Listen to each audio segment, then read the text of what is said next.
ब्रह्मांड ही सब कुछ है। समय, स्पेस और मैटर सब कुछ इसी में समाहित है।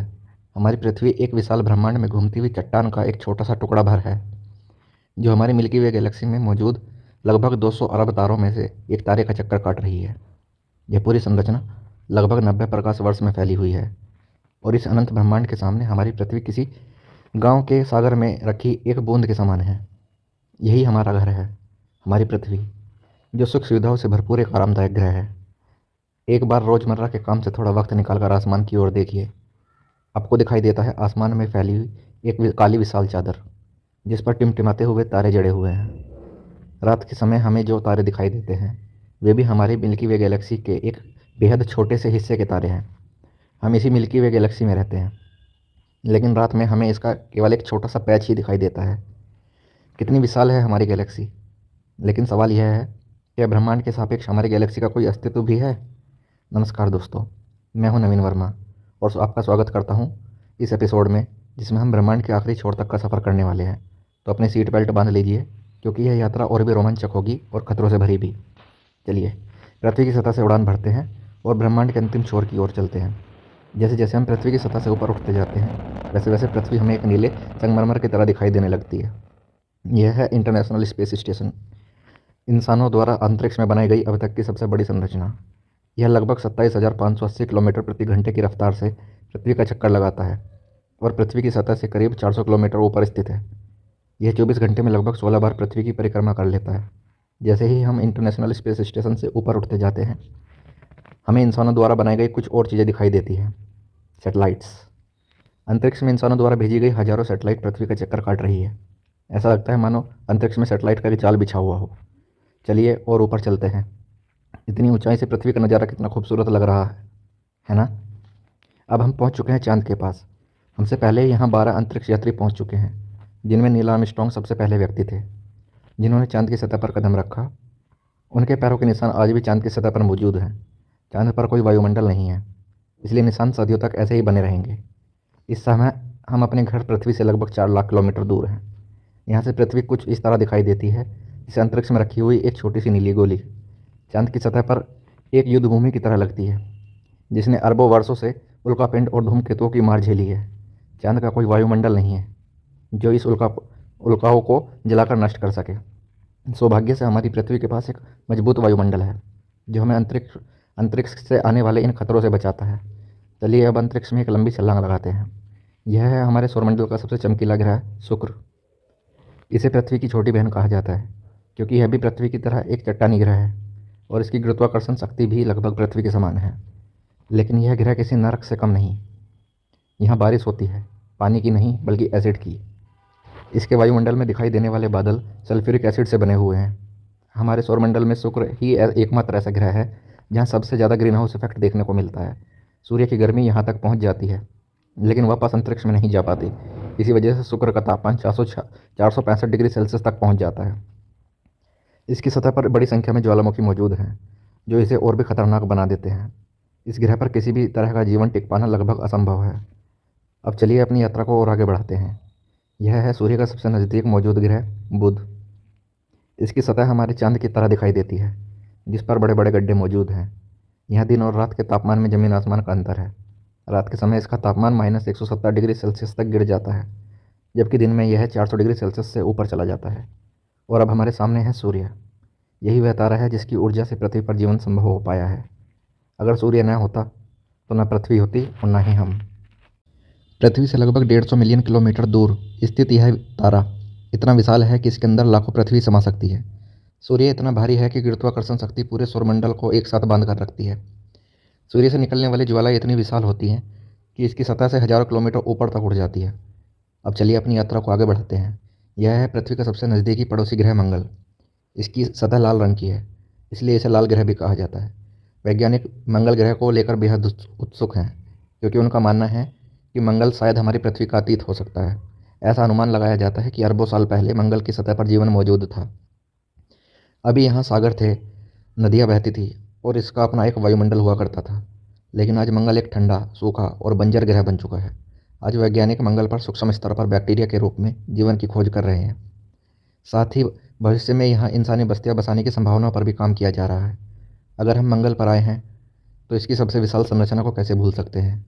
यह है ओलंपस मांस, मंगल पर मौजूद एक प्राचीन ज्वालामुखी। यह पहाड़ पृथ्वी की सबसे ऊंची चोटी माउंट एवरेस्ट से लगभग 3 गुना ऊंचा है। यह हमारे पूरे सौरमंडल की सबसे ऊंची पर्वत चोटी चोटी है। अगर मंगल की सतह पर हम अपनी पृथ्वी को देखें तो कुछ इस तरह दिखाई देती है, जैसे एक नीला छोटा बिंदु। अब आगे की यात्रा थोड़ी डरावनी होने वाली है, क्योंकि हम प्रवेश करने जा रहे हैं एस्ट्रॉइड बेल्ट में। यह बेल्ट मंगल और बृहस्पति ग्रह के बीच में स्थित है। यहाँ विशाल विशाल चट्टानें सूर्य की परिक्रमा कर रही हैं। इस एस्ट्रॉइड बेल्ट में मौजूद कुछ चट्टानें इतनी बड़ी हैं कि अगर ये आपस में जुड़ जाए तो पूरा ग्रह बन सकता है। यहाँ मौजूद कई एस्ट्रॉइड इतने बड़े हैं कि उन पर एक पूरा शहर बसाया जा सकता है। वैज्ञानिक मानते हैं कि लगभग 4.5 अरब साल पहले जब सौरमंडल का निर्माण हुआ था, तब यह मलबा भी एक ग्रह बन सकता था। लेकिन एक बहुत बड़ी शक्ति ने ऐसा नहीं होने दिया, और वह शक्ति थी जुपिटर। बृहस्पति की अत्यधिक गुरुत्वाकर्षण शक्ति ने इसे मलबे को एक ग्रह में बदलने से रोक दिया। बृहस्पति हमारे सौरमंडल का सबसे बड़ा ग्रह है। यह इतना विशाल है कि अगर सौरमंडल के सभी ग्रहों को एक साथ जोड़ दिया जाए तब भी वह सौरमंडल के सभी ग्रह बृहस्पति से छोटे ही रहेंगे। बृहस्पति के दर्जनों चंद्रमा हैं, और अब हम देख रहे हैं ग्रेट रेड स्पॉट। यह लाल धब्बा बृहस्पति की सतह पर सदियों से सक्रिय एक विशाल तूफान है। यह इतना बड़ा है कि इसके अंदर 3 पृथ्वी आसानी से समा सकती हैं। बृहस्पति एक गैसीय ग्रह है, इसलिए इसकी कोई ठोस सतह नहीं है। अगर कोई इसकी सतह पर उतरने की कोशिश करेगा तो वह सतह पर खड़ा नहीं हो पाएगा, बल्कि इसके भीतर समा जाएगा। जहाँ एक और बृहस्पति बेहद उग्र और विनाशकारी है, वहीं इसके कुछ चंद्रमा जीवन के लिए अनुकूल माने जाते हैं। बृहस्पति के इन्हीं चंद्रमाओं में से एक है यूरोपा। यूरोपा पूरी तरह बर्फ़ की मोटी चादरों में ढका हुआ है। वैज्ञानिकों का मानना है कि इस जमी हुई बर्फ़ के नीचे एक तरल पानी मौजूद है, और जहाँ तरल पानी होता है वहाँ जीवन की संभावनाएं भी बढ़ जाती हैं। इसी वजह से हमारे सौरमंडल में जीवन की संभावनाओं वाले सबसे अहम स्थानों में यूरोपा को गिना जाता है। अब हमारा अगला पड़ाव है हमारे सौरमंडल के सबसे सुंदर ग्रह शनि, सैटर्न। शनि के छल्ले इसकी सुंदरता के 4 चांद लगा देते हैं। ये छल्ले इस तरह इसकी सतह से लाखों किलोमीटर ऊपर तक फैले हुए हैं।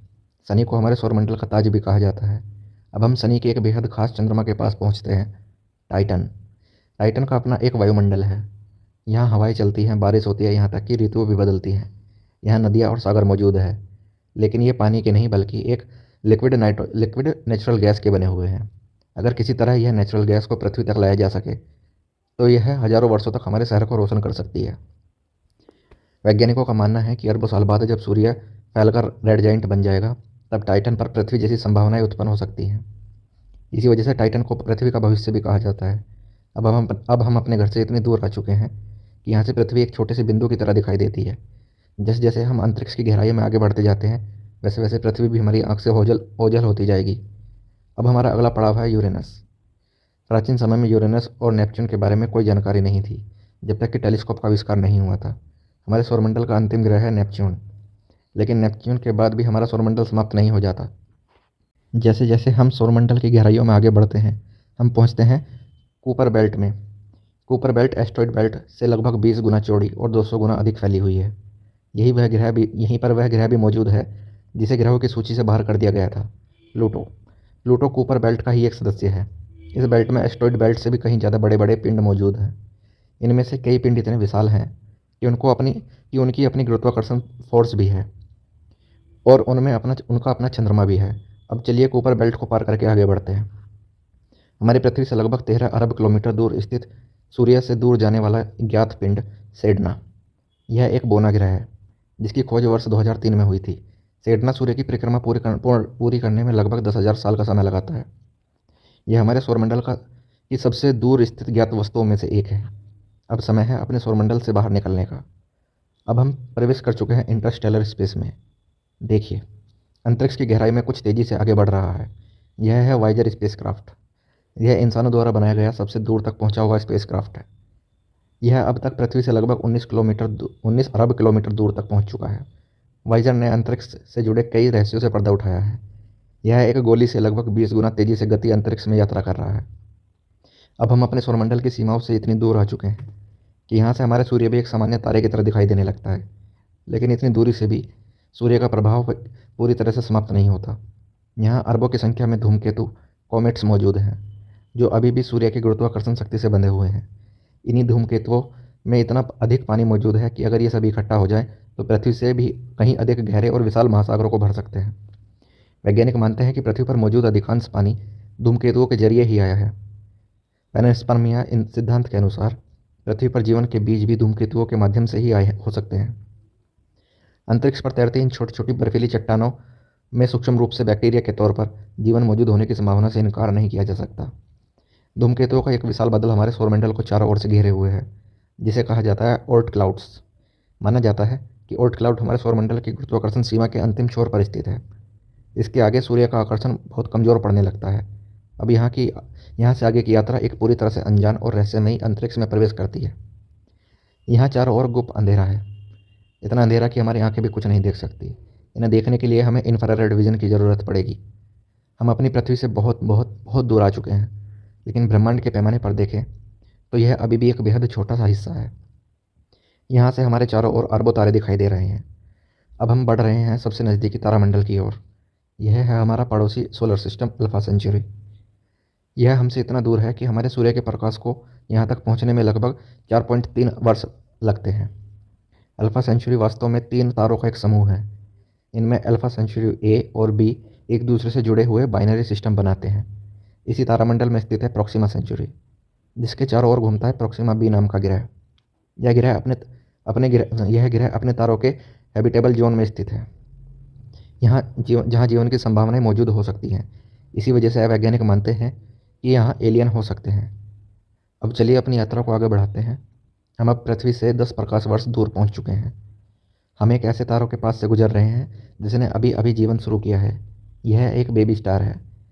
इसके चारों ओर ग्रहों का निर्माण होना अभी बाकी है। हो सकता है कुछ अरब साल बाद यहाँ किसी ऐसे ग्रह का जन्म हो जो पृथ्वी की तरह ही जीवन को धारण करने में सक्षम हो, लेकिन इसमें अभी बहुत समय लगेगा। अब हम पृथ्वी से 20 प्रकाश वर्ष दूर आ चुके हैं। इस समय हम एक ऐसे तारामंडल से होकर गुजर रहे हैं जिसका जन्म लगभग उसी समय हुआ था जब हमारा सौरमंडल का निर्माण हुआ था। इस तारे की एक खास बात है कि इसके चारों ओर एक ऐसा ग्रह परिक्रमा कर रहा है जो आकार और संरचना में हमारी पृथ्वी से काफ़ी मिलता जुलता है। वैज्ञानिकों का मानना है कि इस ग्रह पर एक उन्नत एलियन सभ्यता मौजूद हो सकती है। हालांकि हमारी मिल्की वे गैलेक्सी में अरबों तारे मौजूद हैं। इन सभी तारों को यात्रा करना तो दूर, हम उन्हें गिन पाना भी एक पूरे जीवन के लिए संभव नहीं है। इसलिए अब समय है अपनी गैलेक्सी को पीछे छोड़ने का। चलिए मिल्की वे गैलेक्सी से बाहर निकलते हैं। यह है हमारी गैलेक्सी, मिल्की वे गैलेक्सी। यह अरबों तारों का घर है। इसमें हमारा सूर्य भी शामिल है। यह गैलेक्सी इतनी विशाल है कि अगर प्रकाश इसके एक छोर से दूसरे छोर की ओर यात्रा करे तो उसे लगभग 1,05,700 साल लग जाएंगे। लेकिन ब्रह्मांड के में मौजूद विशालकाय गैलेक्सियों के सामने हमारी गैलेक्सी कुछ भी नहीं है। यूनिवर्स में मिल्की वे गैलेक्सी से कई बड़ी गुना गैलेक्सियाँ मौजूद हैं। अब हम प्रवेश कर रहे हैं इंटरगैलेक्टिक स्पेस में। यहाँ दूर दूर तक अरबों गैलेक्सी दिखाई देती हैं, लेकिन सभी गैलेक्सी अकेली नहीं हैं, ये समूहों में मौजूद हैं।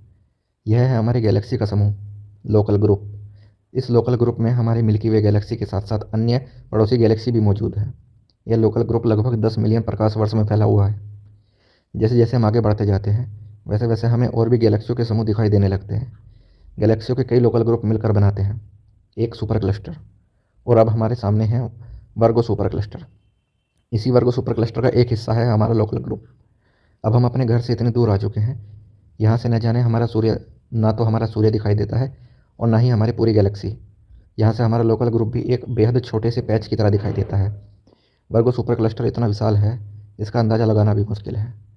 इस सुपर क्लस्टर में 100 से अधिक लोकल ग्रुप शामिल हैं और यह लगभग 110 मिलियन प्रकाश वर्ष में फैला हुआ है। अब चलिए अपनी यात्रा को और आगे बढ़ाते हैं। अरे यह क्या! जैसे जैसे हम आगे बढ़ते जा रहे हैं वैसे वैसे हमें वर्गो जैसे अनगिनत सुपर क्लस्टर दिखाई देने लगते हैं। इन सभी सुपर क्लस्टर के समूह को कहा जाता है लैनियोकिया सुपर क्लस्टर, और हमारे वर्गो सुपर क्लस्टर इसी लैनियोकिया का एक छोटा सा हिस्सा है। इतनी दूरी से देखने पर हमारा पूरा लोकल ग्रुप एक छोटी सी बिंदु की तरह भी नहीं दिखाई देता। लैनियोकिया सुपर क्लस्टर लगभग 520 मिलियन प्रकाश वर्ष में फैला हुआ है। इसके भीतर लाखों सुपर क्लस्टर्स मौजूद हैं। अब जैसे जैसे हम और दूर जाते हैं वैसे वैसे लैनियोकिया भी छोटा होता जाता है।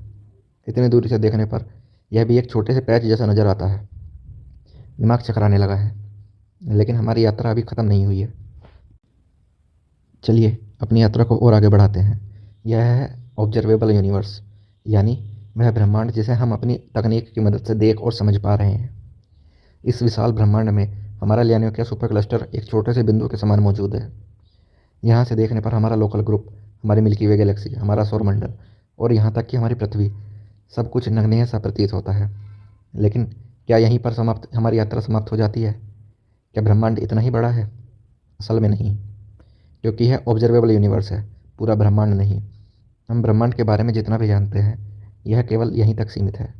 संभव है इसके आगे भी ब्रह्मांड फैला हो, शायद अनंत तक। लेकिन समस्या यह है कि उस क्षेत्र में से निकलने वाला प्रकाश आज तक हम तक पहुंच ही नहीं पाया।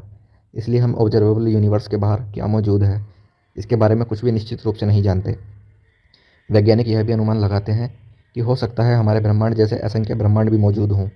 इसे ही मल्टीवर्स थ्योरी कहा जाता है, यानी यानी एक नहीं बल्कि कई ब्रह्मांड। हालांकि आज तक मल्टीवर्स का अस्तित्व कोई ठोस प्रमाण हमारे पास मौजूद नहीं है, लेकिन इतना तो तय है कि ऑब्जर्वेबल यूनिवर्स ब्रह्मांड का अंतिम छोर नहीं हो सकता। इसके बाहर भी कुछ ना कुछ जरूर मौजूद है जिसका हमें आज कोई ज्ञान नहीं है। हो सकता है कि हमारा पूरा ऑब्जर्वेबल यूनिवर्स भी किसी और विशाल संरचना के एक छोटे से पैच की तरह ही मौजूद हो। सोचिए जरा, जिस पृथ्वी को हम अपना सब कुछ मानते हैं वह हमारे ब्रह्मांड के सामने कितनी छोटी है, और फिर भी यही छोटा सा ग्रह हमारा घर है। यहीं पर जीवन है, यहीं पर हमारी कहानियाँ हैं, यहीं पर हमारा अस्तित्व है। तो दोस्तों, ब्रह्मांड के आखिरी छोर तक की यह यात्रा आपको कैसी लगी? प्लीज़ कमेंट में ज़रूर बताइएगा। अगर आपको ये वीडियो पसंद आई हो तो इसे लाइक कीजिए, शेयर कीजिए और ऐसे ही वीडियो के लिए चैनल को सब्सक्राइब करना ना भूलें। मैं हूं नवीन वर्मा, फिर से मिलेंगे एक नई रोमांचक यात्रा के साथ।